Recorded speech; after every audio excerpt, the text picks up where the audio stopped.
ലൈംഗികാതിക്രമ പരാതികളിൽ സ്ത്രീയാണ് പരാതി ഉന്നയിച്ചതെന്നത് കൊണ്ട് മാത്രം ആരോപണങ്ങളെല്ലാം സത്യമാകണമെന്നില്ല എന്ന് ഹൈക്കോടതി. വ്യാജ പരാതിയാണ് ഉന്നയിച്ചതെന്ന് ബോധ്യമായാൽ പരാതിക്കാരിക്കെതിരെ നടപടി ഉണ്ടാകണം. ചില സ്ത്രീകൾ ഗുരുതരമായ ലൈംഗികാരോപണങ്ങൾ നിരപരാധികൾക്കെതിരെ ഉന്നയിക്കുന്ന പ്രവണത നിലനിൽക്കുന്നുണ്ടെന്നും കോടതി നിരീക്ഷിച്ചു.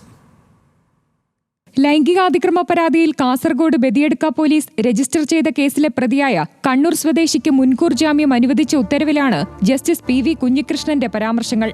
മാർജിൻ ഫ്രീ മാർക്കറ്റിൽ ജീവനക്കാരിയായിരുന്ന യുവതി നൽകിയ പരാതിയിലാണ് ഹർജിക്കാരനെതിരെ പോലീസ് കേസെടുത്തത്. സ്ഥാപനത്തിലെ മാനേജരായ പ്രതി പരാതിക്കാരിയെ ജോലിയിൽ വീഴ്ച വരുത്തിയതിന്റെ പേരിൽ പിരിച്ചുവിട്ടിരുന്നു. ഇതിന്റെ പേരിൽ സ്ത്രീ തന്നെ ഭീഷണിപ്പെടുത്തിയെന്ന് കാട്ടി ജനുവരി 14 ഹർജിക്കാരൻ ബദിയടുക്ക പോലീസിൽ പരാതി നൽകിയെങ്കിലും അന്വേഷണമുണ്ടായില്ല. എന്നാൽ ഡിസംബറിൽ ലൈംഗിക താൽപര്യത്തോടെ തന്റെ കയ്യിൽ കയറി പിടിച്ചെന്ന് കാട്ടി യുവതി ഫെബ്രുവരി 7 നൽകിയ പരാതിയിൽ ഹർജിക്കാരനെതിരെ പോലീസ് കേസെടുത്ത് അന്വേഷണം തുടങ്ങി. തുടർന്നാണ് മുൻകൂർ ജാമ്യ ഹർജി നൽകിയത്. യുവതി ഫോണിൽ ഭീഷണി മുഴക്കിയതടക്കം രേഖകൾ ഹാജരാക്കുകയും ചെയ്തു.